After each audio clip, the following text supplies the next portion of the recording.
So, in our previous videos, we have been reviewing the book that was The Monk Who Sold His Ferrari, and we have already covered the first 5 chapters. In the chapter 6, it's going to be about the wisdom of personal change. Okay, so the story basically, as we know, contained 3 main characters. The Julian Mantle, who had given up his law practice and has gone to a far-flung land जहाँ पे there were some sages, the monks, who told him the years of knowledge, wisdom which they had applied in their lives, and they have really been living quite a peaceful life. And that was the knowledge which Julian Mantle needed, and he indeed gained that knowledge from the sages, from the monks, and now he's back to his land, and there he's basically sharing that knowledge with his assistant, with his junior, who's now going through the same chaotic life which Julian Mantle had been facing earlier, right?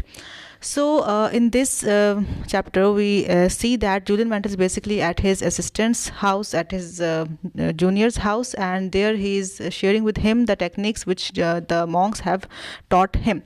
So Julian Mantle starts starts teaching him the techniques, but not in very you can say boring way, not in a very lecturing way, but rather in a very interesting story telling way, right? So basically, Julian Mantle tells him about a fable, about a story that is basically in such a way that he asked his assistant to close his eyes and imagine in his mind a lush green garden in which there are beautiful flowers everywhere, and there is a red lighthouse. Yeah, there's a red lighthouse in the center of that garden, right? And at the base of that lighthouse there is a door, and suddenly the door opens and a sumo slammer comes out, and he's wearing nothing but a pink wire cable which is covering his private parts, definitely.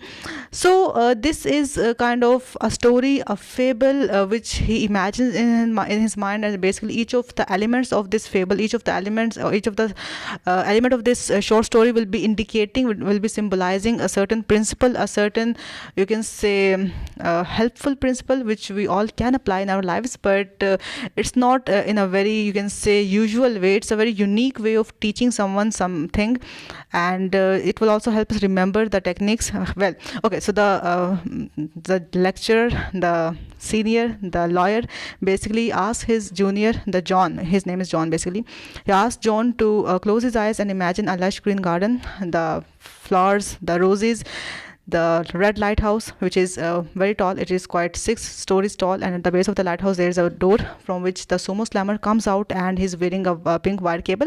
He suddenly comes forward and stumbles upon a golden stopwatch, and he falls unconscious. So after regaining his consciousness, he observes that there is a winding path near him, and that path is containing very sparkling diamonds, right? So he just gets up and starts moving towards that path, and while going on that path, he basically finds a way to a very enriching and to a very blissful and a very peaceful life. So that path basically leads that sumo slammer, who was 9 feet tall, who was 900 pounds, having a weight of 900 pounds, and now he's off to that path and he's going there, right?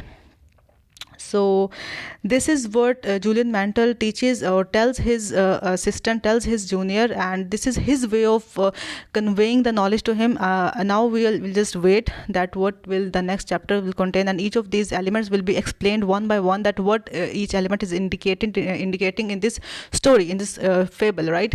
So we must need to learn these elements by heart, because each of these will be helping us live our life more in a much better way, right? So there's a lush green garden. Second, there are beautiful roses, flowers, right? Number 3, there's a red lighthouse having 6 stories, right? Number 4, there is a sumo slammer. Number 5, there's a pink wire cable covering him, right? And number 6 is a golden stopwatch, and number 7 is a path covered with diamonds. Okay, so the lesson that this chapter has for us is that it's only when you have mastered the art of loving yourself that you can truly love others. It's only when you have opened your own heart that you can touch the heart of others. When you feel centered and alive, you are in a much better position to be a better person. So with this thought, we are done with chapter number 6, and in the next video we'll talk about the chapter number 7 of The Monk Who Sold His Ferrari. Thank you.